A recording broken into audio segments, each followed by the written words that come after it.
Hey guys, it's Matt. I'm going to make two videos today, or more like podcasts, about Matrix 4. I might make three. The first one here is just trying to understand what the heck is going on. The second one will be more interesting to those that are typically here at this channel. We don't know who might stumble in here, considering the way I'll title this. But the second video later today will be about the gigantic truth drops in the movie, the huge concepts about how society's engineered, all the conspiracy stuff. That will be much more interesting to people if you're not really interested in seeing the movie.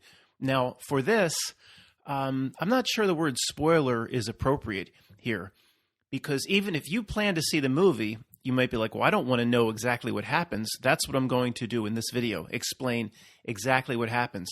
But spoiler doesn't really work because there's no chance of understanding the movie on the first viewing. Almost no chance, unless you're some massive fanboy collecting comic books and all possible scenarios for 20 years. It is the most complicated movie basically ever presented. And in this video, I'm going to outline exactly what's going on. If I were in your shoes, I would absolutely want a synopsis like this before watching, because it's just useless to watch. You have no idea, basically no idea the first time through what the heck is going on. Even after a second watch and then consulting with Greg on the phone for an hour, and in terms of interpreting these movies, he's like some sort of Rain Man, idiot savant, not idiot, but he knows I'm just kidding around. He's some sort of Rain Man. After just one viewing at 3 in the morning, because he doesn't sleep at night, 3 in the morning to 5:30 in the morning, he knew basically as much as I did after two watches. But trust me, you need this synopsis. I'll try to be as brief as possible. I'm not going to say if I liked it, what part I hated, a review in this. I'm not going to talk about any conspiracy. Just, it's so confusing what the heck is going on. The scene is many, many decades, up to 60 years after the end of Matrix 3. Zion is no longer there. The Middle Earth realm of Morpheus, where the big raves took place and all the people that were rescued from the Matrix lived in the big city, that is gone, all right? Doesn't say what happened to it. There's a new city that the real people, those that have escaped the Matrix, have built called Io. Io. I believe like the moon of Jupiter, Io. And that is also, if you remove the Z and the N, as Greg pointed out to me, from Zion, you have Io. This is the new city for real people. After Matrix 3, the anomalous code was reinserted back into the Matrix, and you saw at the end of Matrix 3 when little Sati wakes up and the black cat is reset, the new Matrix has begun, which is shown to us at the end of Matrix 3. We see Neo, or Thomas Anderson, back in the Matrix, very similar to what he was in the first movie. He's working as a video game designer, believes his life is completely normal, although he does have psychotic episodes and needs to see a psychiatrist. But he's just back in the Matrix, the newest version of the Matrix, the 6th iteration, and he's a video game designer. And if anybody's saying, well, he died at the end of Matrix 3, well, it comes out that basically we'll call him for now the new architect. He's not really the new architect. Neil Patrick Harris, who is Neo's psychologist in the movie, he somehow got a hold of the body and brought, all the machines went to work on him, reconstructed his body, and they have the technology, the $6 million man, to rebuild him. They also brought Carrie-Anne Moss back to life. I'll explain that later. But Neil Patrick Harris brought him back to life, reinserted him back in the Matrix. And Neo, he hates his life. He's basically suicidal. He knows there's something not right. He's a video game designer, and he's depressed. He's on pills, which are, symbolically blue, etc. If anybody's saying, well, what did they need him for? Why would they possibly bring him back to life? That comes a little bit later. For now, what they've done, I guess knowing Neo has a chance of remembering his past, his, quote, real past, they've inserted him into this life, a video game designer, where the video games he designed was exactly Matrix movie 1, 2, and 3. The way it's presented is Matrix 1, 2, and 3 are not movies, but video games that they've convinced, and he believes his life is real, he believes all his past memories are real, that Thomas Anderson or Neo designed these video games and won video game awards. He's the most famous video game designer in the world. Now, they never really explained, well, if there are 3 movies, how can those video games be played by a billion people? They don't really say that. They say, Thomas Anderson, it makes sense, you're having psychotic episodes because you designed video games that are indistinguishable from reality. And from what I can discern, the reason for that is when Neo has flashbacks and psychotic episodes, basically his handler is Neil Patrick Harris, the psychiatrist. And Neil Patrick Harris will say, Neo, you're just bringing your video game to life. Do you really think the video game you designed was real? I mean, do you see? And of course, as any normal person would be like, no, I didn't live the video game that I believe I designed. So Neo, of course, believes he is crazy. And when he recalls his past, he's just overlapping his video game design over his real life. And he's on these blue pills, which probably help him stay more foggy, etc. Okay, Trinity. Same thing. She had died at the end of Matrix 3, maybe in the crash of that hovercraft. They went to work on her like the Bionic Woman. They brought her back to life and also inserted her into the newest or current iteration of the Matrix. They gave her 3 kids and a husband, just has a normal life. Coincidentally, she does cross paths, of course, or there would be no movie. She crossed paths with Neo in a coffee shop called like Similate, something like that, Similate. Now, if they were smart, they would have inserted her into Hong Kong and Neo into Los Angeles. They would have never crossed paths, and the Matrix would be protected. But they crossed paths. I guess you have to do that. There wouldn't be a movie. Okay, you've probably seen the scene in the coffee shop. Do we know each other? It's pretty well done, that scene. And I'm not going to comment what's well done and what's really poorly done. That's for another video. Let's just keep going with understanding what the heck is going on. The first scene of the movie sets everything in motion. And there's no possible way to understand what's going on in the first scene until you watch the movie twice. Because even if you watch it through once, you won't remember what happened really in the first scene, how that was taking place. So the biggest star that is a new red pill character, somebody that's been unplugged from the Matrix, that flies a hovercraft, captains a hovercraft. You may know the name Bugs, played by Jessica Henwick. Bugs, played by Jessica Henwick. They jack into the Matrix and do all the things that they did in the first few movies. But she's jacked into this scene that she just can't comprehend what's going on. This is basically the first scene in the movie. She sees Trinity, who she believes to be Trinity, who obviously they're recreating the scene from the very first movie where she fights and raises up into the air and does the Karate Kid kick. One of the first scenes in the first movie. They completely recreate using a different actress. And Bugs is jacked in, and she's like looking at it through the window. She's like, I know this. Everybody knows this. One, it's the I'm just putting 2 and 2 together. She doesn't say it's the Matrix video game, but she's only going to know exactly what she's witnessing if she's played the Matrix video game, as everyone else has, and also the legend and lore that all the red pills have about Trinity and Neo. This is a famous. It's kind of like walking in on the Gettysburg Address.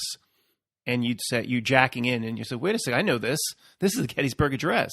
Well, how do you know? You weren't there. It's so famous, that sort of thing. And it's the first scene from Matrix 1, but it's not Trinity. It's played by a different actress. So Bugs radios back to her operator and says, I'm gonna follow see what's going on here. It plays out just the same as the first Matrix, except the agents are different. The actress is different. She looks like Trinity, but she's not. And then the outcome is different. She doesn't beat up all the agents. The agents eventually track her down and beat her down. And the actor that ends up playing Morpheus, his name's like Yahya Abdul Mateen. I refuse to say the second. He's an agent. He's an agent at this point in the movie. Morpheus is an agent going up to apprehend Trinity that's playing out the first scene in Matrix 1. Again, Bugs is kind of watching from afar. Now, this could go on forever. I need to cut to the chase and kind of get the plot going here. Bugs and Morpheus cross paths. They initially draw guns on each other, and then they kind of have a meeting of the minds, all right? And it relates to Neo, all right? And Bugs is saying, well, wait a second. You know, you're an agent. You're a digital sentience. You're not the same as me. And Morpheus, basically, who at this point he's an agent, he's saying, well, I had a moment where I could see through this world. I had a moment where I could see the Matrix code in the mirror. I had a moment where I knew this world wasn't real. And Bugs is like, so did I. And he announces himself as Morpheus. Now, Bugs, this is 60 years after Matrix 1, 2, and 3. She's like, well, everybody's heard of Morpheus. He ended up leading Zion. He was one of the most famous citizen of Zion. It's like somebody coming across somebody saying, I'm John F. Kennedy. What? So she doesn't know what's going on, but if this is Morpheus, she's somehow gone back in time, they hug, etc., etc. And what we end up understanding, and it takes a long time to understand this, is inside the Matrix, this new Matrix, again, Neo, Thomas Anderson believes he's just a game designer. There is a program inside of a program running called a modal, which is, they say, meant to develop programs. Programs maybe gain a sentience or gain a sense of self-awareness. It's a little tiny program, and a program runs the same loops over and over and over again. And the Morpheus, as an agent, is in this little program inside of a program. Bugs just happened to jack into it by mistake and witness the scene of the first Matrix playing out. She basically says, and there's huge suspension of disbelief, like, well, that's not consistent with the first Matrix, and that, okay, you just have to let all that go. She then basically offers Morpheus the red pill and said, we have a way of getting programs out of this Matrix, whether we're in a little mini loop or not. We can get you out, just like we can get human beings who believe they live in the Matrix out into the real world. Morpheus is presented the red pill, and he takes it, right? Now, he still is a program. He still can only operate digitally inside the Matrix. He only looks himself inside the Matrix. When he's, quote, in the real world, quote, real world, back on these hover ships or in Io, the city, which is like Zion, he appears as this, he can still appear, but it's just a stream of silver balls and beads, and it's hard to describe.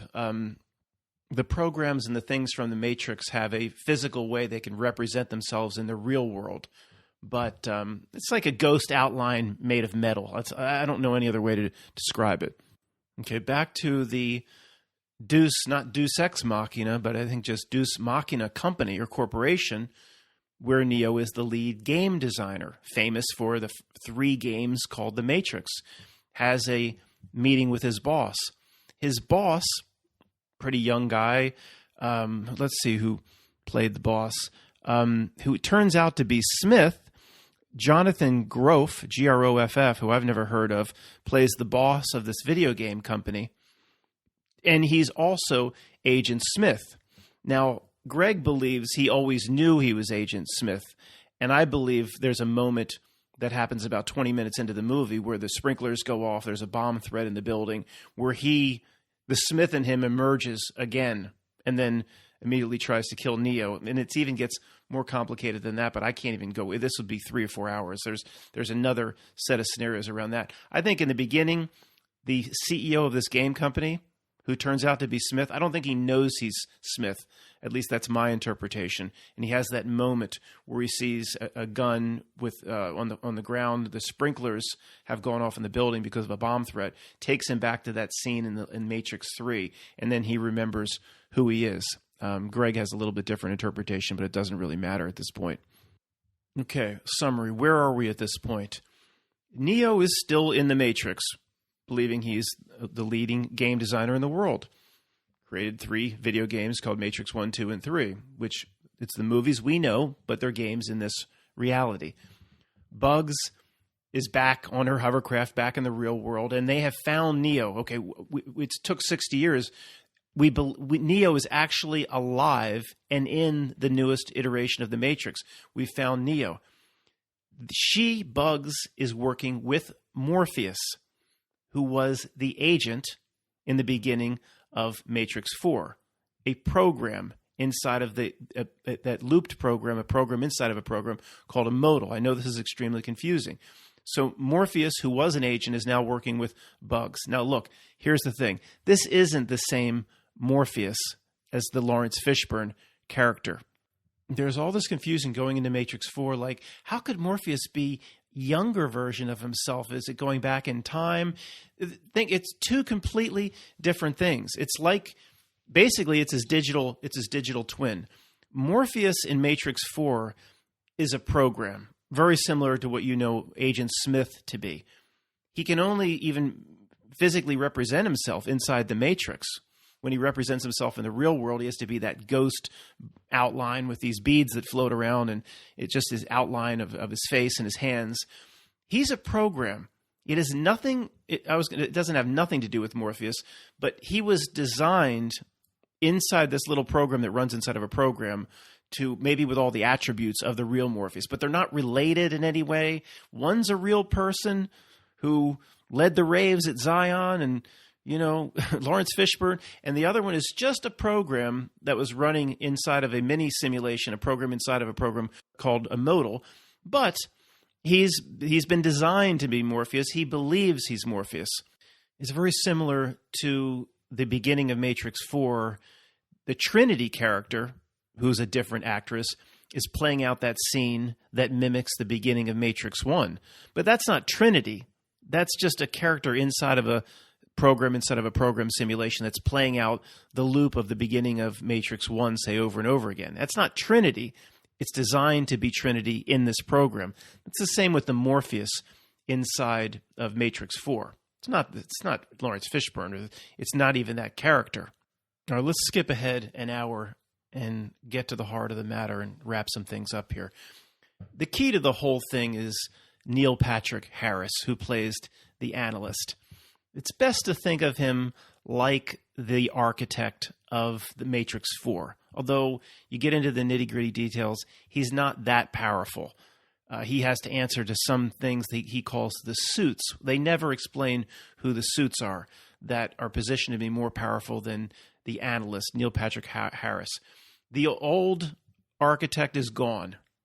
I should have said this right from the top. The architect with the white beard doesn't exist in this Matrix. What happened to him, they don't say. The Oracle is purged out, does not exist in this version of the Matrix. So the most powerful character we come across, just think of him as the architect for now, is Neil Patrick Harris, who is Neo's or Thomas Anderson's shrink or psychiatrist, who has set up this whole scenario for Thomas Anderson to rejoin the Matrix. If he's in the Matrix, yes, he's back in a pod. He's back in a Bill Cosby Jell-O pudding pod, as is Trinity, living their lives out in the Matrix, not knowing they're in a pod like you and I are right now. Just kidding. So his job is he knows how powerful Neo and Trinity are, and I'll get to that. Why they kept these two alive and how the analyst is using them, I'll get to in just a little bit. But he has to keep tabs on them. He has to have counseling sessions. If he's remembering too much about his real past life, what happened in Matrix 1, 2, or 3, the analyst has to step in with more drugs and more bullcrap psychobabble saying, Neo, you're starting to introduce your video game into your own life. You know, don't you see how crazy you are? So that is the role of the analyst. Very powerful, though. He can walk into a room, snap his fingers, everybody freezes. He can, they have a new thing in the Matrix called swarming, where there are a whole host of people that seem real, millions, billions, we don't know how large this group is, that seem real, that he can basically get into their minds in 1 second and, send 10,000 people running off a bridge all at once. Now, these are not real people that are in the Matrix that are in a pod. These are basically fake people, what we at this channel call people that may not be entirely real, NPCs, organic portals, non-player characters. So he can control armies of these people. And again, originally you think it's just he has mind control over real people that are in the Matrix, but they're real bodies in pods. This group is completely different. They have true organic portals and NPCs in this Matrix 4 without there being no body in a Bill Cosby Jell-O pudding pod somewhere. This leads us back to the real world, the hovercrafts, Jessica Henwick as Bugs, taking it upon herself, saying, we need to get Neo out. We know Neo, the famous Neo, the legend, is in the Matrix. Thomas Anderson, we have to get him out. So she basically takes it upon herself to recreate the scene from basically the first movie. And she sends Morpheus in, who's a program, who can operate as a program inside Matrix 4, inside the new Matrix. And they recreated it. He hands him a red pill. And how did that go down? I remember the scene at first. He's like, wait a second, there's no way this can be happening again. There's a guy named Morpheus who's standing in front of Neo, who's saying, Neo, remember who you are, take this red pill. Now, Thomas Anderson believes he's a video game designer who designed these exact scenarios in a video game. He's like losing his mind. He's like, no way, that this isn't happening. There's no way. And he's been told by Neil Patrick Harris, the analyst, the psychiatrist, that all of this is in his head, and he's starting to bring his video game subject matter into his own life. And then there's Morpheus standing in front of him saying, take this red pill. And he's like, no way, dude, I'm not. And it's kind of, it seems, when I first saw that scene as part of a trailer, I guess it was a little cringeworthy the way Keanu Reeves was acting. But it actually makes sense. He has to present himself as just really depressed, lost, no self-confidence, meek. And he does a pretty good job of that. And that's not great. I mean, the man's acting is limited and in the extreme limited. Go watch the Point Break scene where he asks Pappas up on the Hollywood Hills does he still feel alive? Let's go get these guys. One of the worst acting scenes of all time. But anyway, he's pretty good considering who Keanu Reeves is like Matt Damon. He just plays himself, but he does a pretty good job. Okay, where we are is Jessica Henwick, the captain of this hovercraft, which I believe is called the Mnemosyne, the Greek or Roman god of memory. She's now taken upon herself to rescue Neo. And it's very similar to the first movie. Red pill, emerge from the goo, emerge from the Jell-O pudding pack, the pod, the tubes and wires down the throat. And he's rescued in a little bit different way. Instead of Morpheus' ship, the Nebuchadnezzar, hiding in the toilet of the machine city, these two machines come that can fly, that are actually working for the humans, working for the red pills. They're called symbionts or something like that. We'll talk about them later if I remember. They basically come, Neo emerges from his pod, and they basically come, wrap him up, and fly him out of there. So some of the machines do work for, quote, the humans. And they do rescue him, bring him back to Jessica Henwick or Bugs' hovercraft, very similar to the first movie. Wakes up, plugs in him, plugs in the back of his head, plugs in the back of his neck, and Neo's like, oh, here we go again, back in the real world. I cannot believe this is happening all over again. And the nostalgia continues, and some say it's a cheap way of doing it, but it was kind of appropriate at the time, and why not revisit this? People have craved it for 20 years.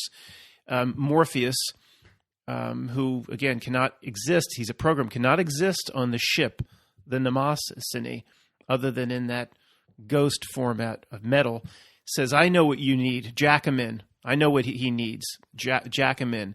And here we are, basically, in another Sensei construct program, where the environment is different from where Neo fought Morpheus in the first one, but very, very similar.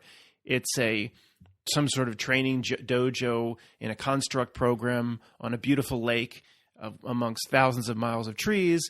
And Morpheus has style.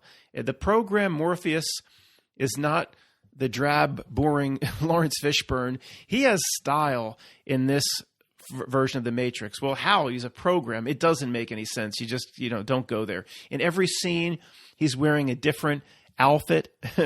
And it's very bright colors, bright orange, bright red, bright this, bright flamboyant. Seems very straight. Flamboyant, different flowing robes. Anyway, that's just Morpheus in this. And I have no idea who this guy Yahya Abdul Mateen is. I give him credit. Okay, I give him credit. Not easy what he was asked to do. I'm not saying the second or whatever the provision on the end of his name is. I don't do that. It's not easy what he was asked to do here at all.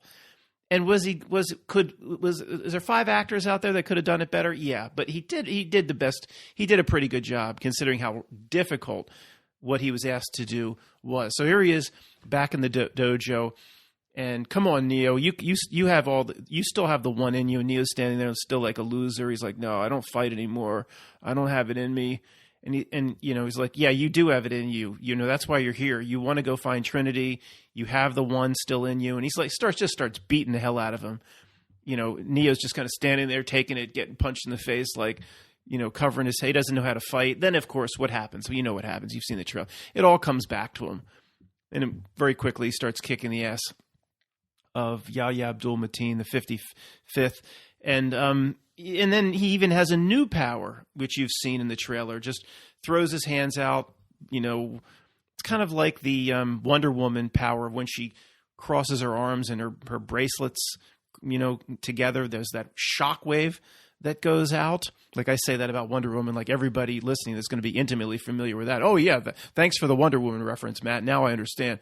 Some shockwave goes out, and as it goes out in the training program, there's also a shockwave that goes out in his real body, in the real world, like all the computers around and the medical diagnostic equipment, explodes in the mnemosiny.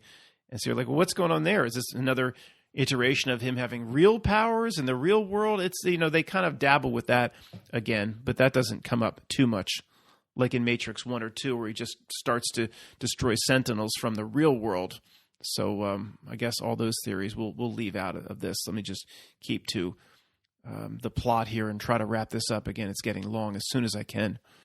Okay, so they've got Neo out, very similar to Matrix 1. He rediscovers who he is. They explain what's happened over the last 60 years. Zion doesn't exist, but Io does exist. They go back to Io, fly to Io, and the leader of Io is Niobe from Matrix 1. I guess it's Jada Pinkett Smith. They call her the general. She's the leader. And, the new Zion called Io, that's just, again, remove the Z, remove the N.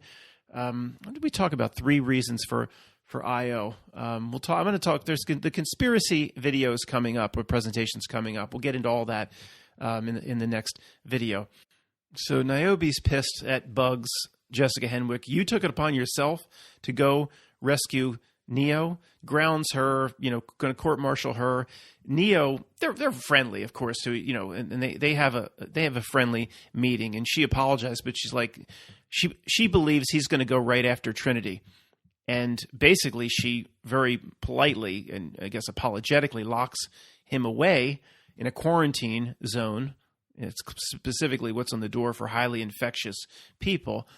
And because she knows he's going to go after Trinity, she's got to understand what the situation's going to play into. Her biggest concern is keeping the peace. There's been no machine has killed a human for 60 years. So Niobe's thinking, okay, one of my captains already took it upon herself to get Neo out. Is that going to cause another war? Because you have to go in and basically invade the machine city, rip him out of the pod.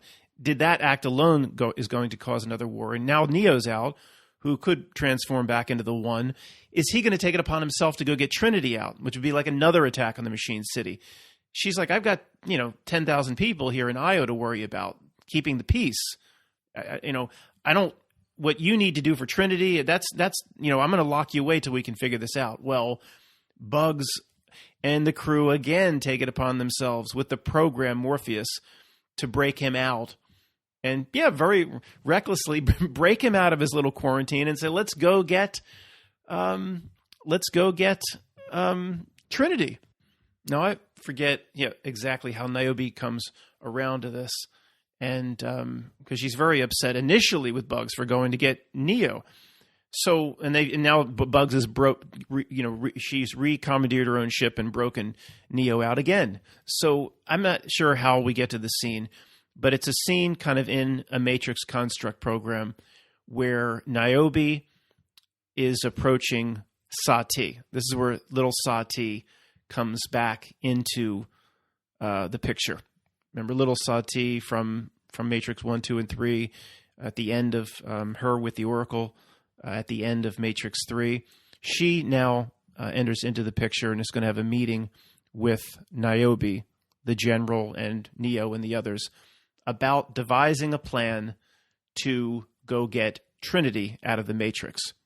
Now, at this point, Sati presents herself as a very powerful program, and the adult Sati is played by Priyanka Chopra.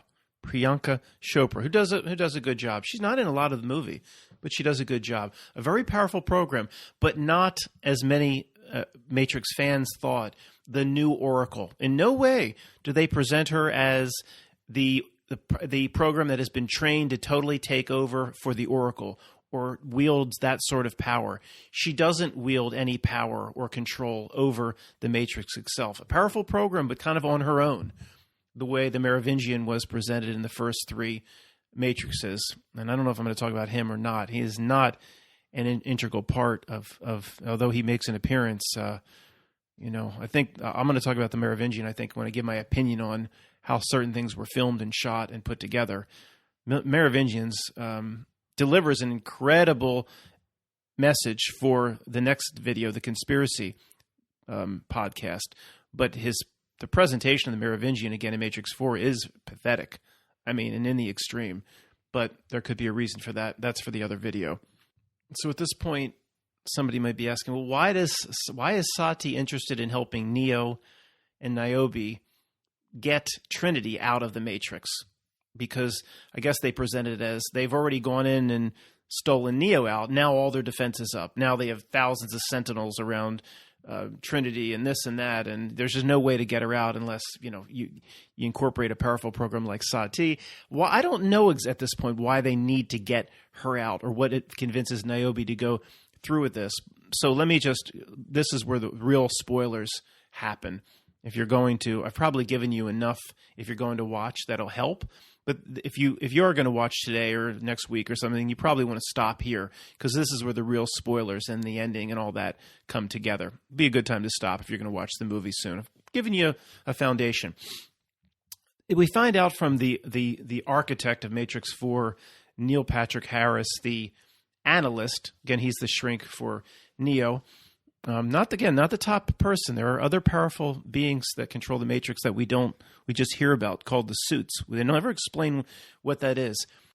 Understanding, I guess, how he came to power, the analyst. He's an opportunist, and here's the body that carrying the anomalous code of the anomaly. Neo has just died. The final scene of Matrix 3, and Trinity has died as well, and Neil Patrick Harris, they don't say exactly how this came to be, but he said, I'm going to take advantage of this situation. The ultimate anomaly is here dead in the Matrix. I'm going to go get the body and basically bring him back to life like the $6 Million Man. And then the idea that is presented in the movie that he's still carrying the anomalous code that made him, for our purposes here, the One. And Neil Patrick Harris brings Neo back to life, fixes his eyes, puts all the pieces back together, heals the bones with whatever technology they have, and does the same for Trinity. Then, in ways that don't make a lot of sense and they don't really explain, starts to experiment with using Neo and using Trinity to harness power to harness Loosh. This is not the conspiracy video. I've got to present this as if somebody's stumbling upon this that just wants an overview of what the heck's happening. Some kid in Skokie or whatever. So I'm not going to get into that, but how do we the analyst? How do I use this anomalous code to my advantage? What can I gain from it now that I've brought Neo back to life? And so they're experimenting on Neo, experimenting on Trinity, and just to cut right to the chase, it's very hard to follow what's going on in this regard in the movie.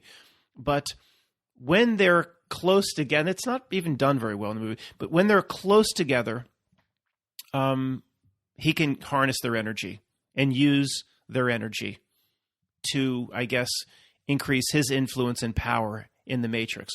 If they touch each other, which I think he said happened in some of the experiments or some of the simulations, they might have presented it as a simulation, then it could be catastrophic for him because they can basically, it's just the same as it's presented in the movie. Remember the old Super Friends, Wonder Twin powers, activate and they touch each other. That's exactly what happens in the Matrix 4. They probably stole it from Wonder Twin powers activate because they touch each other, then boom, they become superpower.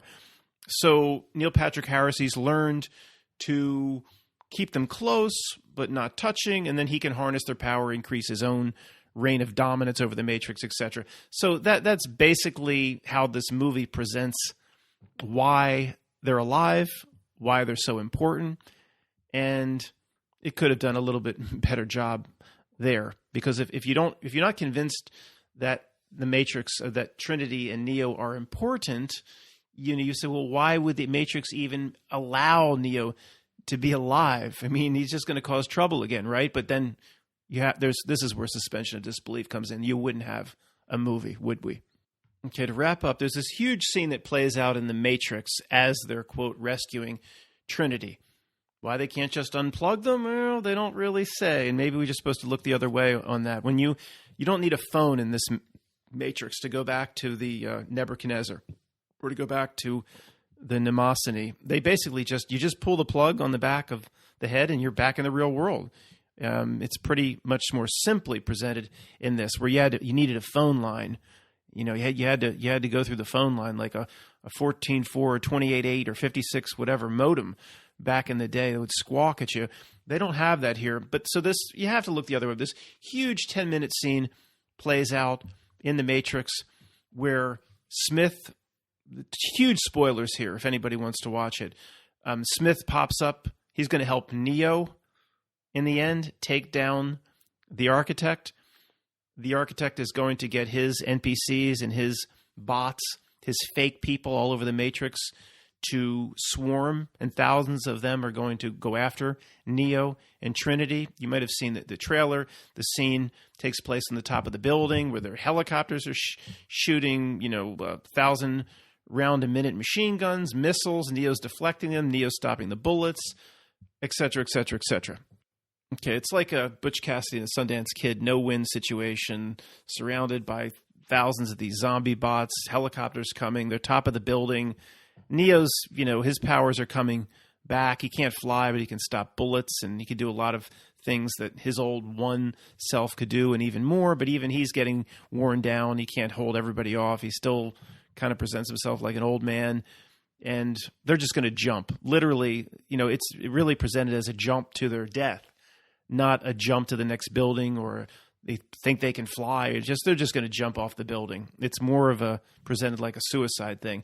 And that's the famous, they say the lore about the movie filming is they did run off the building and with wires, and they filmed it from various angles. And the movie, I don't believe they did. I really don't. I don't believe they did. But the movie, it's well done. I mean, you have 3 or 4 different camera angles of their faces as they jump off the jump off the building. It looks completely like they are jumping off a building. And if you've heard the legend and lore that Carrie-Anne Moss really did that stunt and Keanu Reeves really did that stunt on a wire, and you could even go look at the archive footage. They show people running off and jumping off the building on wires. Just a little sidebar before I wrap this up. I don't believe they did it. I don't. I really don't. I don't believe this. But even the look on their faces, it's really, you have HD, perfect shot of their faces as they're jumping off the building. It's really neat and well done in the movie. But, her face would not be calm. I mean, they can do anything. The past 15, 20 years, they can do anything, fake anything. Of course, it looks like they really did the stunt and they just airbrushed out the wire. Don't buy it. Sorry for the sidebar.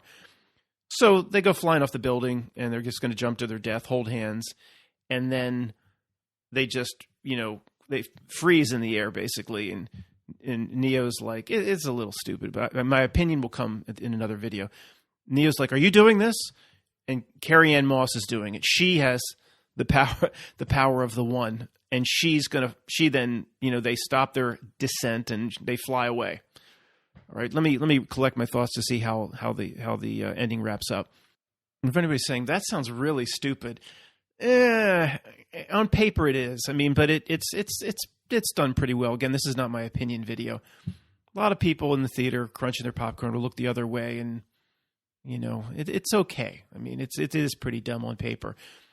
So Neo gets all his powers back. He can fly. Trinity she's now the more powerful one. Conspiracy stuff, social justice warrior stuff, messages in movies. That's the next video or the video after. They basically fly to see the analyst at the end as now two superpower beings, and the analyst who had all this control and power over all the aspects of the Matrix, he is now completely powerless in their shadow. They can basically snap their fingers and his head will fall off. And again, it's anybody listening is going, well, Matt, I don't know, it sounded pretty interesting. I was going to watch it, but this ending is just horrible. It's not. If you watch the movie and enjoy the movie, this ending is not as bad as I'm describing. It's pretty bad, but it's not. It's much better than what I'm doing with it here. I'm not. I mean, it sounded interesting in the beginning, and I'm not doing a good job pulling the pieces together. Just talking verbally, like they had $300 million to work with and a crew of 4,000 to pull everything together. I'm not doing it justice here, and it's still pretty lame, some of the ways it ends. But, of course, it sets up for another movie, no doubt about it. I think there's going to be one more movie, I would say, with Carrie-Anne Moss and Keanu Reeves before they start working with the new characters, start doing the prequels, what happened before Morpheus, the Machine City 101 or whatever it was called, in the Animatrix. How did the Machine War start? They'll do all the prequels, in my opinion. They'll start doing what Star Wars, but hopefully they won't, unlike Star Wars, hopefully won't ruin the franchise. This movie, unlike Star Wars, was not meant to ruin the franchise. When I give my opinion video, I'll say in certain parts, how could they have possibly presented it like this?